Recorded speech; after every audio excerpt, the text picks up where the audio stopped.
So, plans. Hope you can hear me.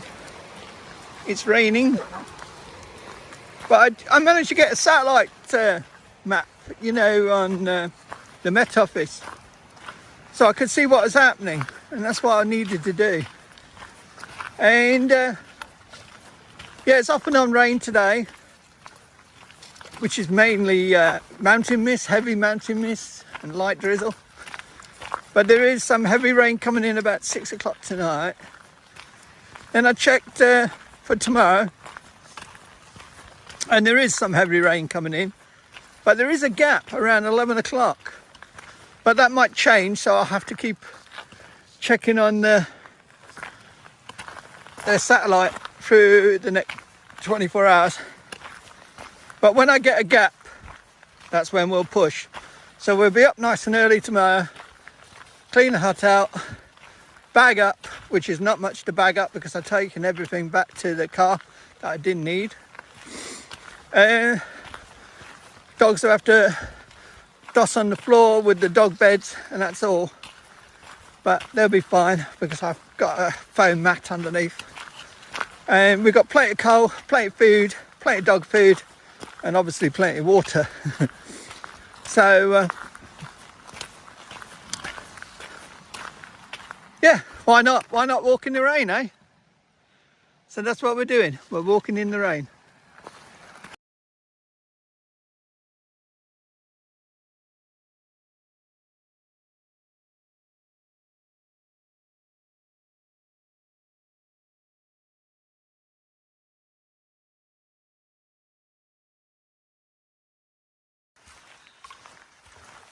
So we're trudging along. Been along this track before. Last time I was here was last winter. I had a bike, I had a hot tent, God knows, a hot stove as well. Or should I say a tent stove. It was murder, but the ground was a bit firmer because it was winter time. It was still boggy, but not as boggy as it is. Quite a mud pie at the moment. So yeah, I've been here before. Here we are out in the rain. Rogue would not let me sit. She just wanted to be out. Rogue, here, here, behind me, behind, no, here, behind. I'm not doing nothing, behind. Thank you. I want her to learn to be behind me, not in front, because that way if I see anything, I can react to it rather than her 50 feet in front of me, and she reacts to it before I can even sit. So yeah, we're out in the mud, in the rain, in the bog. Rogue was whining, saying, come on, we need to go out. So there's your answer. Does she like it out here? I think that's the answer. As I say, we'll walk up here and see how far we go. It's not far. It's easy. It's all level. So we can't get wetter than wet, can we? And there's a nice coal fire on the way back. When we get back, sorry. Oh, still waking up, to be honest. Put her in her place and put her behind me again. Hey, you. Here, behind. No. What I'm doing is pointing, you won't see it. Rogue. Here. Rogue. Here. So she knows her place. Right, see you further along. Right. It's a little river crossing.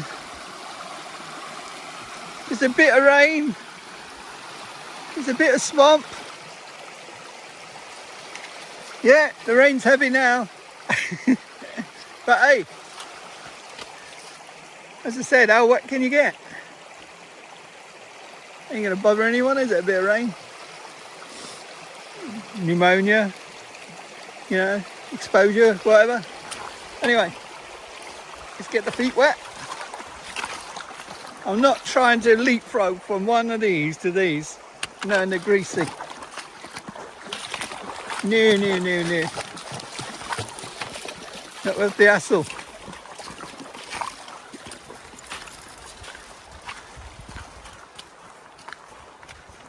It's pretty open here. I can let her spread her feet now. Yeah. Bit of a swamp here. Rain's getting heavier. The bog's getting deeper in parts. And we're getting wetter. But hey ho. I don't mind her. She can go in front here. I can see quite a way. The trees are fenced off over there. Got a river to my left. Quite flat land in front, so I'm not too worried about that. I've got to give her some freedom and get her used to things. I can't protect her from everything. She's got to learn. Notice the other two don't go ahead. They've been so used to doing it.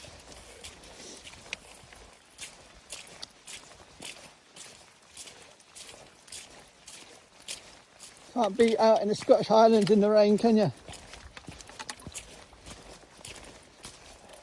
The time I came here, I went by them stones because obviously I was pushing a bike, and I tried to put my feet on them stones, but the water was high like this, probably a bit higher, and it was winter, and I was up to just below my knees. When, if you cut along the land here, you come to a wibbly wobbly bridge, and you can cross it over there. But I was an idiot because we came from that tree line over there. So what we're going to do, we're not going to cross this river. We're going to go along the land and do it the easy way.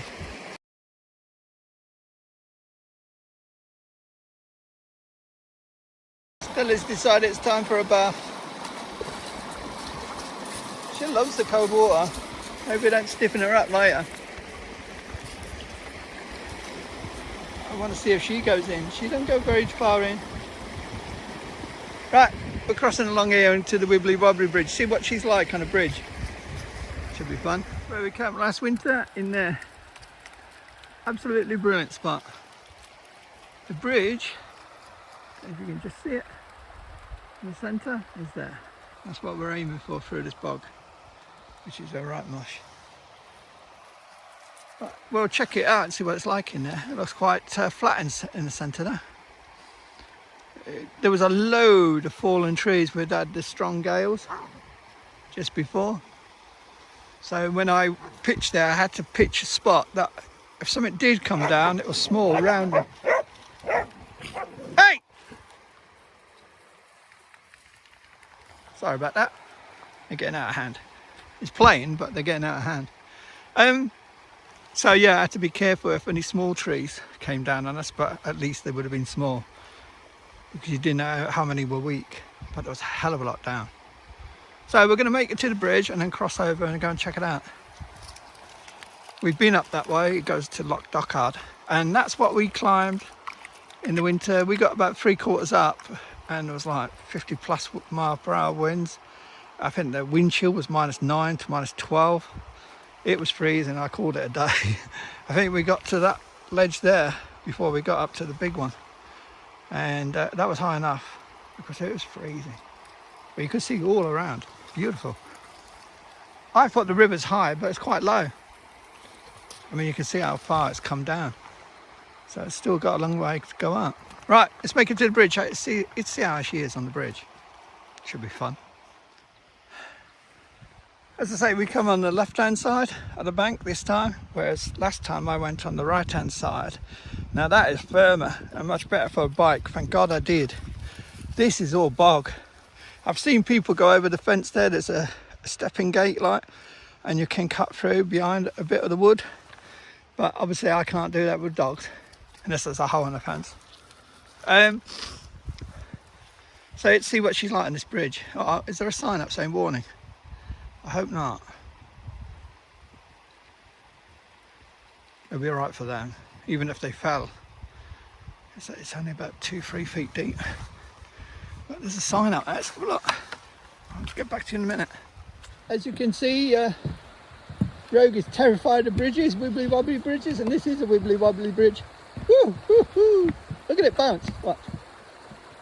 See it bouncing. Oh, I'm going to get seasick now. If it snaps, I'll look an idiot, wouldn't I? Oh my God, I'm getting dizzy. Do you see it jumping? Watch. One of these plank snaps as I'm in. Oh, now I feel giddy. Yeah. I was looking at the sign on the other side. This person went missing May the 8th of this year, 2022, called Neil Skinner, near Lochard on the south side, this side. Rebel!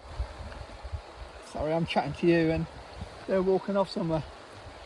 So I have to check and see if he was found. Because normally you'd think to bring the sign down, wouldn't you? Someone would. Right, I'm going to check out where we pitched in the hot tent last year, which is over there, towards the woods over there. Yeah, the dogs have run off. Bye, dogs. I'll see you some other time, whenever I can be bothered. Can't stand it. Let's leave them, eh? Let's leave them running in the hills forever. Oh dear, they've come back. Are you happy? I think so. I'm getting dizzy spinning around. Right, come on then, across the river again. Hey, leave it! Dirty dog, eating deer droppings.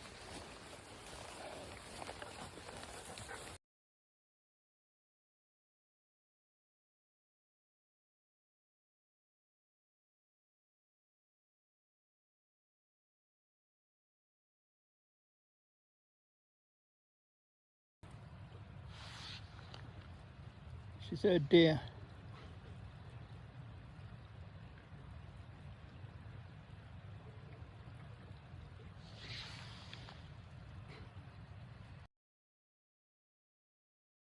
My God, I remembered that if you come so far up here, for some stupid reason, you get reception. And I got 2 bars on the phone. So I thought I'd check to see what happened to this guy that went missing last May. And really strange story. He was camped somewhere near Loch Dochard, somewhere around here. It doesn't give the actual location. With 2 friends. They had tents. And they went for a walk. Again, it doesn't really give any specifics. And one of them didn't feel, Neil, the one that's gone missing, didn't feel well. So he says, I'm returning back to the tent. So I'm wondering if he went to Loch Dochard up there with his friends to look at the Dochard and was heading back to the tent that would be in the wooded area where I've been. Anyway, so they were carrying on. They came back to the tents, thinking he would be back at the tent, and he wasn't at the tent. But his backpack, his hiking poles, his jacket, his phone and some other things were at the tent. So he had returned to the tent. But then there's no sign of him. And they've had search teams out all over the place looking for him. So where could he have gone? What a strange one. And as far as I can find on the net, his body has not been found. And the reason I say his body is the police and all the mountain rescue experts said the time he's been missing, obviously all these weeks and months, there's no way he could have stayed alive in these conditions, you know, through the months. So, sadly, I hope not, but sadly he could be lying somewhere here. That's very, very scary to think, you know what I mean? You're hiking along and so on. This is the problem, you see. This is what I say to people. I mean, I was saying earlier, this is not classed as remote. Now I'm pushing more remote now. But again, this gets used by a lot of hikers and people on bikes throughout the year. So, you know, you do get people hiking and trekking and all that. So I wouldn't class it as remote, even though it is as such for a lot of people. For a lot of people, you know, this is more than remote for them. But for me, you know, I'm normally in the Knoydart, Lochaber areas and all that, where I push right into wilderness. That's why I was joking yesterday about trails and all that from Monroe's. I'm so used to walking and making my own trails most of the time. So going back to my point, yeah, it just shows you have to be on your wits' end, don't you? Anyone can go missing here. Anyone can get lost, even the most experienced. All you have to do is feel ill, fall over, bang your head, you know, be struck by lightning, washed away in a river, anything. So you have to have your senses very alert all the time. You never switch off. But I was hoping to read the story and say, oh, he's found a couple of days later, he wasn't well or something, and you know. And this is the problem. The Scottish Highlands has taken a few this year, mostly, believe it or not, in the first few months, which is really strange, isn't it? Coming out of winter, you know, like March and April time. I don't know if I mean, there's been several, I know 7 climbers died this year at the beginning of the year, falling off. A lot of areas were Glencoe, a lot of the falls and fatalities. And again, very experienced climbers that have been all over the world climbing. But very, very, I feel sorry for the family. They're at their wits' end, it says, and I can understand his daughter, his kids, his wife. I mean, without a jacket, I mean, you think, without a jacket, without his phone, keys, wallet and all that, where would he go?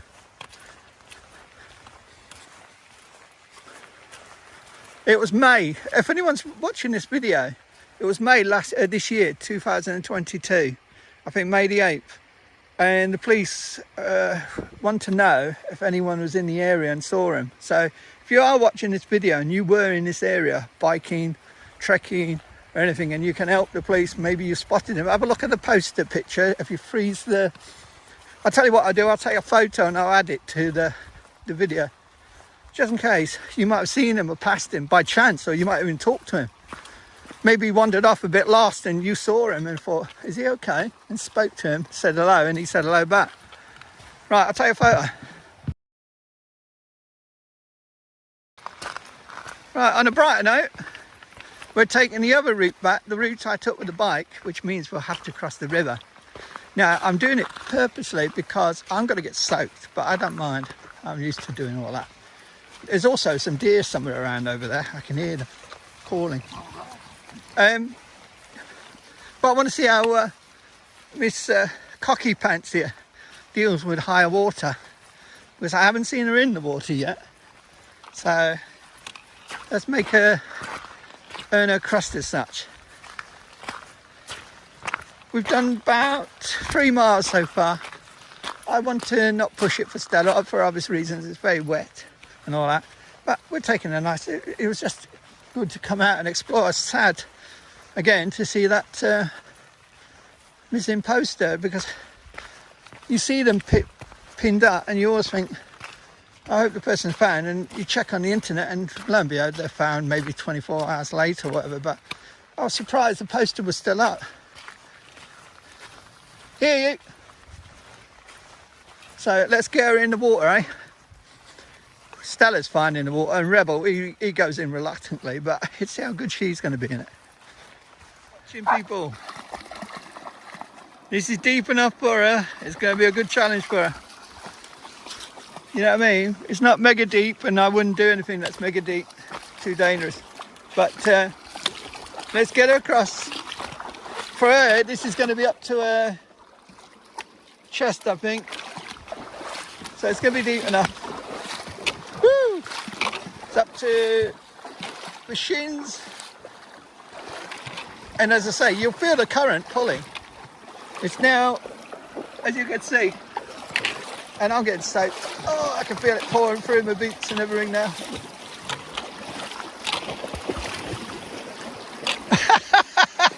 Rebel, you chicken! Is he a chicken or what? He's been through a river. Look at him. What a chicken. He's actually leaping from rock to rock. Look, let's see. Look at him. Oh, you bottler. Yeah, good girl. She's got bottle. Look at it. It's spooking her though. Look, look, look. But she did it. I tell you what, it's quite deep there. Woo! I don't want to drop my phone, do I? Oh, look, knees, nearly.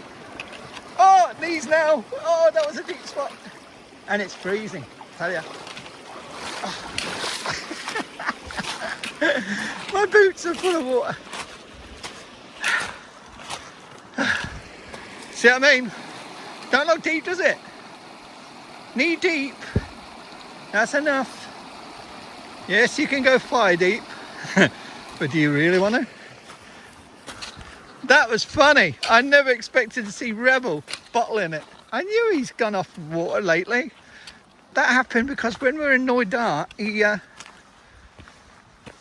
he kind of mistook an area where he dived in the water thinking it was only 2-3 inches deep, and it was about 2 foot deep, and he sunk right in. And that spooked him. Right, tell you what, there's actually water swirling around inside my boot now, between my socks and my boot. It feels really weird. I can't get it out. Oh, can you see it? Let's see. Oh, is it coming out? It will get out in the end. Oh dear. Well, I had to do that. That was well worth it to see Rebel hopping from rock to rock, the chicken.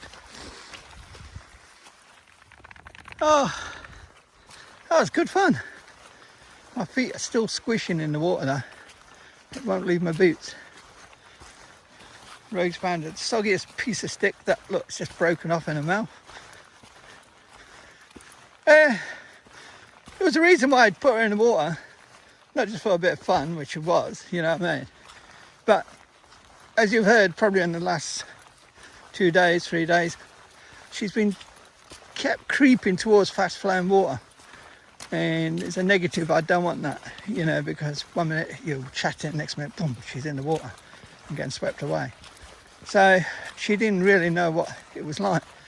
So by basically throwing in the deep end, even though I didn't throw her in the deep end, it spooked her a bit. I was watching, when we came across this shallow water crossing, she hesitated a couple of times. She thought it was deep when it wasn't. So that's maybe put her off getting near water so much, which is a positive. Do you get what I mean? Yeah, she'll come across it if she has to, but she's not so keen to get to it now. So that's worked for me. I'm still thinking of that poor guy that's still missing. I was working out, it's 5 months ago. I was just trying to think of things in my head, you know, what could have happened to her. Well, the water wouldn't have been that deep in May. So, you know what I mean? Even if we had storms and all that, yeah, you can get a flash flood. But they didn't say anything like that on the reports. Wandered off, but surely it'd be found by now. You know, not being nasty. Stella, foos, you know better than Wanderer. She'll follow. Here, you. Here. Rogue. She's looking for something. Here. Oops, my pole's dropped. She won't cross it. Here. Back here. Rogue. Back here. Yeah, she's stubborn at times, but she's getting there. So, how do I put it? I mean, not being nasty, but if someone went missing for 5 months and they were in a bush or something, you could smell them, wouldn't you? Especially through the summer. So, I doubt if he'd been swept away. It could happen, but I doubt it. Water's only about 2-3 feet deep in the summer, unless you've had some mega storms, you know what I mean? And then it's really gushing. And surely then, a body would be flushed further down and soon pop up.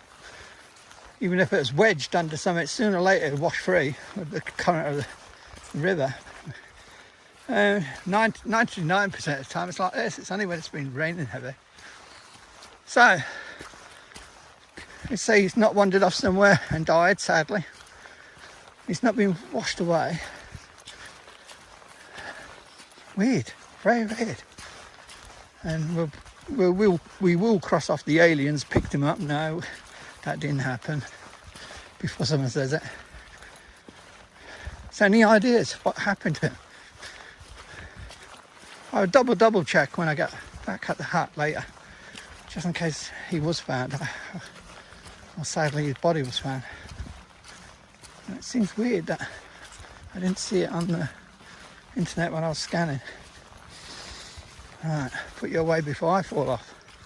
Look at that. That's where the trail goes. Look at that. We have a fire hogger. You know, whoa, you're burnt. Oh, she's not that cold, trust me. What she's doing, she's learnt that that's where the heat is, so she wants to dry off. It's not cold out. She's not cold. She's acting like she's cold, but she's not. Trust me, look. He's not, and she's old, and she's not. She's just fussing. But she's clever, isn't she? Sits by the fire. No, I mean, she'll be dry in minutes if she stays there. She's just a fusser. She likes to be clean and tidy, which is good in a way, isn't it, in a dog? Thank you, fire hogger. I mean, I'm warm and I'm over here, so she must be burning over there. Silly girl. Strange girl. No, don't put your head in there. You'll burn.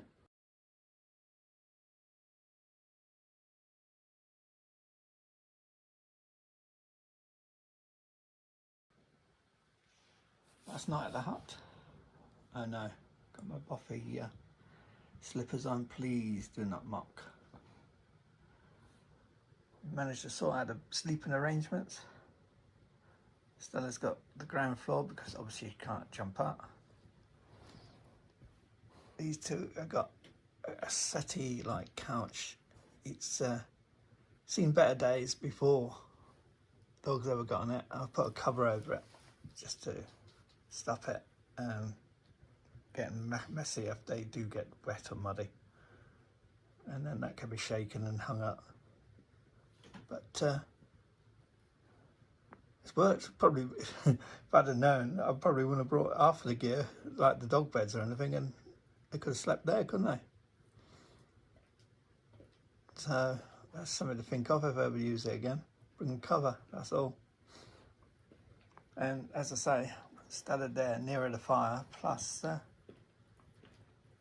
she's got two or three soft beds she's lying on, so she's not going to feel it, and she's away from any drafts. As long as one of these don't land on top of her at night, jump down. Hopefully not. So, in my long johns, with my Buffy slippers, doing nothing, just looking at the fire. Tell you what, coal fire is not as warm as a wood fire at the beginning. The wood fire throws out a hell of a lot of heat, and then you have to keep feeding it, obviously. Whereas a coal fire takes a while. It takes about nearly an hour to get going like that. But once it gets going, it throws out a steady heat, and it really is nice. Now this is the smokeless coal, and I normally use them chunky, I don't know what is classed, a house coal, is it classed as house coal? And that burns too quick, but this stuff is pretty good.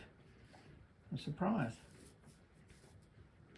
So I just layered it in there, got it going, left it for a bit, and it's not took long to start glowing. It's just like one of them things you see, you know, them artificial fires now, the plastic looking coal, and there's something like a lamp or something running inside. Meanwhile, it's a gas basically underneath, a gas bar or something burning.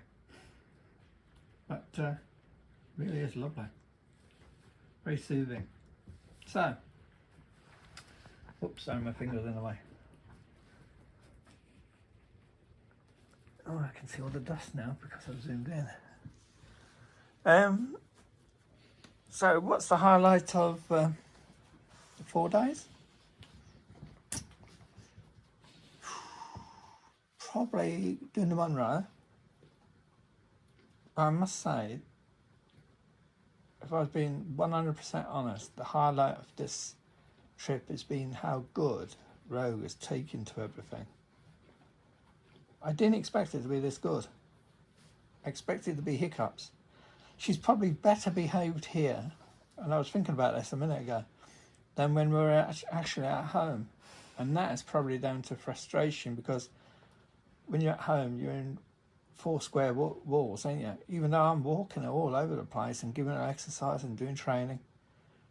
You know, again, there's times when I have to do things like shopping and pay bills or wash the car or, you know, kind of pick up gear that I need for the house or something like that, you know. And that's downtime for her, and she doesn't probably like the downtime. So, personal highlight was the Monroe, but all-round highlight was how well she's done. And with that, I also include how well she's got on with Stella. I mean, I knew she'll get on really well with Rebel, but her and Stella got on really well as well. She seems to know that Stella is aged and also wise and also won't take any rubbish. So what she does, she's not afraid of Stella. She just respects Stella, and you can actually see it. Sometimes she'll go up to Stella and she'll go to do something, and then she'll realise it's Stella and not Rebel, and she'll back off and go, no, won't do that. So all three have worked brilliant. And then with Rebel, she just harangues him, you know, she gives him such a hard time, and yet he takes it. And I know for a fact, if any dog jumped on him, he wouldn't like it, because that's what happened in the past with one of the dogs. He grabbed him really bad, and he didn't like that at all, and he turned really powerful. So I know for a fact that he wouldn't put up with it unless he wanted to. So he allows her to bully him, which is really, really weird. It's quite funny to watch. And he seems to enjoy it, which is even worse. So, yeah, I'm really amazed how well she's done. And it couldn't have gone better. I've got to be honest, it couldn't have gone better. If she'd driven up here and driven us back, that would have been better. But joking aside, you couldn't have wished for better, you know, how it all went. So, really, really impressed. And to think only 7 weeks ago, I was saying, like, when I was at Sandwood Bay, I'll be introducing the dog and we'll see how it goes.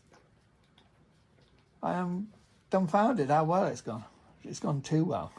But hey, I'm not going to knock it back. Thank you. So, she's a good dog, as I say. And the issues I was having, you know, as I said at the beginning, are only minor issues, but that's me being picky. My friend, I think she's done a good job. I think, you know, as I said, when you've got a family, you've got other dogs, you've got job, you've got a husband, you've got God knows what other issues going off, you know. It's not easy. So, she's done really well.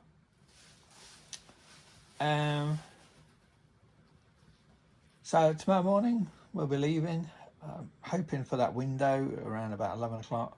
So, up at 7ish, which is what I normally get up when I'm at home. Bag up, which won't take long.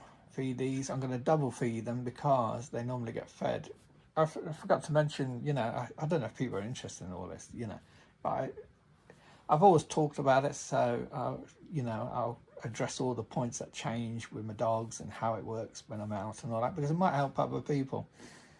My dog, Stella, was always getting up in the early hours for food. You know, she came from a home where the woman used to have horses in stables, so she'd be up like 4 in the morning and feeding the dogs. So Stella always got up at that time wanting her food, and it was stupid. I was getting up in the middle of the night. I was getting up for all hours because it was all getting messed up.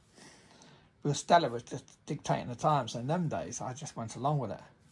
But now I've brought the times to good times. I feed them at 8 in the morning.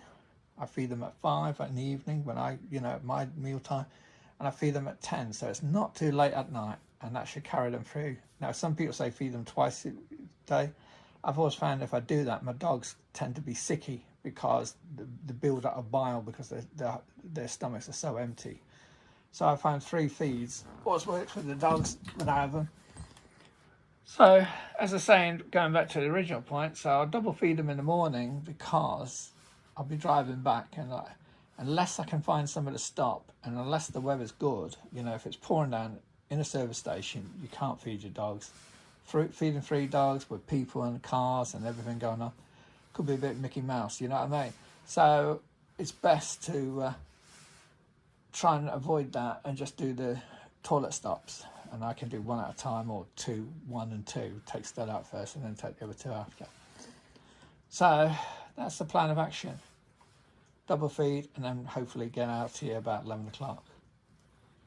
It's about 45 minutes to the car, and most of the gears in there, just take the pack off, dry them off if it's been raining, and off we go. I've got to get changed first, and hopefully it's an 8 hours drive, and that's with stops, so not bad at all. To think I've sometimes driven 5 hours without a stop at all when I've been doing the long ones. So it just shows it's much easier on the head and all that. Plus I will have had a good night's sleep, hopefully. So that's it for us tonight. Dogs are going to be comfortable. We've got plenty of coal to burn. There will be some coal left for someone, so they're going to be happy, and there's going to also be a little bit of wood, kindle or whatever you call it, for them to burn. Place to be tidy and clean. I always leave it clean and tidy. So the bags of dog poo, or whatever you like to call that, I did collect. I buried this morning, so that's all done. So these are the things, you know, when people bring out their dogs, they, you know, it's not all rosy, you know, it's not just hiking in, sitting in a hot tent, or, you know, a cabin or hut or whatever, or even a buffet. There's other things you have to do, because you have to be considerate of other people. As I say, dog waste would be the worst thing around a hut, wouldn't it? Imagine someone's hiking up here, maybe there's no interest in dogs at all, and steps in dog mess before they even get in the door. That would be disgusting. So these are things you have to think of. You have to think of other people. So yeah, if you ever think of bringing your dogs out, don't forget, be considerate. Right, that's it. Enough rambling from me. But I like to keep people up to date and let them know what's happening and how I feel. And going back to Stella before I do go, she's done really well. I've had no issues. Yeah, she may be a bit stiffer late at night, but I've seen no problems with her at all. You know what I mean? We were trudging through the muck and all that today. She seemed fine. You saw her, she was actually in the water. Looked like she was having a bath the way she was going about things. So that's how she used to be when we were at Noidart about 6 months or so ago. So she's looking more back to her joyful self. So that's a good sign. And don't forget, when we were in Noidart, it was warm and sunny. Today it's been not cold, but chilly and damp, miserable and overcast. I'd say about 8 or 9 degrees Celsius today. So it's not been exactly warm. That's about it. So I'm going to relax watching the farm, maybe doze off, and settle down after I feed them at 10. So I should see you in the morning, where it'll be maybe a bit of chaos. You never know. Can't see how the weather's going. I'm expecting rain, but I just want a gap so we can get to the car. See you in the morning.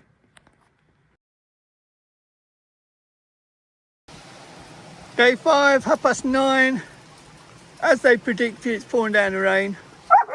We could have waited on for about another hour and a half if there would be a break, but we're ready. We've cleaned out. We don't mind walking in the rain. So I can dry them off at the car. Everything's ready. Just chuck the pack in and I got to get changed, that's all. So let's do this. Had a good night's sleep, by the way. And it started pouring down from about 4 o'clock in the morning, off and on. So hey, we can't complain. The last day was on the day going home was the day, really bad day, so we can't complain, can we? And the dogs are raring to go. Right, see you at the car. Eased off for a minute. We've been getting heavy rain, like blustery showers. And I just got the wind, so I apologise for wind noise. But hey, it stopped raining for a minute. Uh-oh, what's that up here? Oh, other hikers. Wow. We got hammered just near the last 100 yards. Saw a mist coming in and I thought, that's very misty. And it wasn't mist, it was a heavy rain and the winds really picked up, went really crazy out. So we couldn't get to the car because to try and put the dogs and everything, it was absolutely sleeting there. I mean, too fast. I mean, to dry the dogs off, I would have been putting the dogs in soaks. So we carried on further 100 yards and hid in some trees. Got battered there, but we're using the trees as a windbreak and to take some of the rain. Then there was a lull, and then I managed to dry each dog off fairly well. Not great, but fairly well, and I'll check on them later. And get them all in. I mean, as you can see, look, Stella looks content. The other two, I'll change they're on a blanket and it's a bit probably damp now, so what I'll do is when I stop later, I'll change it over so that they're not lying on a wet blanket all night. Or all day, should I say. Yeah, very wet. I could have waited longer, but there's no guarantee there's a break coming, is it? What happens, this comes and hits, and then for about 10 minutes there's a slight lull where it's just misty, and that's when I can get my coat off. I don't want to be driving with a wet coat on. So I'm waiting for that to take the jacket off and doing the last final touches around the car so I know everything's okay. Great 4 and a bit days, so well worth waiting to today. I don't mind getting soaked at the end. I mean, we had brilliant weather. You're not getting to see much because it's just pouring down out there. I'm going to check on the satellite and see how far it's going to hit us for. Won't be fun driving around Loch Lomond in this weather. I tell you, if you've ever been on that road that goes alongside Loch Lomond, it's just waterlogged. I mean, it's absolutely swamped. So you'll be driving in about 3 inches of water. Once we get Glasgow, I'm hoping it'll clear up. Going to take a nice steady drive back, nothing crazy. Hopefully we'll get out of this rain. As I say, I'll check on the satellite. So yep, great 4 days and a bit this morning. Just went perfect, went brilliant, really nice time. Really relaxing, but also a few little minor adventures, nothing too crazy for Stella. That's oh, by the way, this is a cosy spot. I know it's not road safety, but I have to weigh up the pros and cons. She can't jump up and down. I did get a ramp and she was finding that a struggle, even getting up a ramp. Here, she can turn round. It doesn't look much to you maybe, but trust me, there's a great big footwell in there and she can turn round and she's had no restrictions. She probably had more restrictions in the dog box in the back. She was finding that harder to turn around because it was narrow. Yes, if we have a crash, it probably won't be good for her, but there again, it probably won't be good for me. There's airbags all around, so I don't know what that would do for her. That might kill her. At the end of the day, I have to kind of weigh up the pros and cons and, you know, just hopefully we don't have accidents, you know what I mean? I know it's not the right thing to do, but if I put her in the back seat, she'll slide around and plus she'll have to jump out and she can't do that. And also, if we do have a bump or anything like that, she'll just be catapulted for it. Yes, you can put seat belts and all that on them, but they've been proven. I've seen all the tests on them and they don't work. They all snap under certain forces. So that's what she's doing at the moment. I don't do this on a daily basis. It's only for these adventures, you know what I mean? Well, she's good, but she'll snuggle up, and plus there's nice warm air being blown under there. I feel it from my feet, so if I feel as though my feet are getting too warm, I'll ease off and oh no, she'll be fine, so she won't cook or get too cold, whichever is happening. Let's see if it's easing off out. Yeah, that's more or less the mist now, so I'll be able to do anything I need to do for about 10 minutes. So next one, don't know when it'll be. It'll probably be a buffet or a hot tent. If it's a hot tent, it won't be far from the car, because obviously I can't carry all the gear and have 3 dogs. It's just murder. If it's a buffet, I don't know.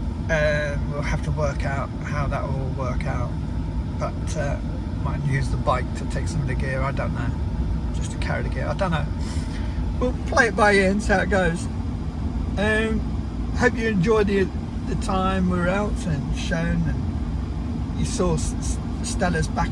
Not back to normal, but she's improved a hell of a lot. It was a good introduction to the little one, a Rogue. So you know what I mean.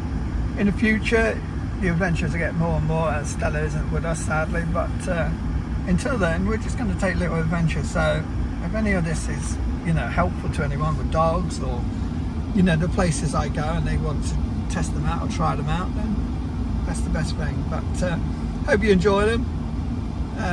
As always, thanks for all the comments. I'm trying to keep up on the comments because I was busy with Rogue, but now we're getting through that settling down phase, so I'm easing off a bit. Until next time, thanks for watching, and it's goodbye from us now. And I would say live the dream, but out there it's not exactly living the dream, is it? At the moment. But yes, if you can, get out there and live the dream. Bye for now everyone, and again, thanks for watching.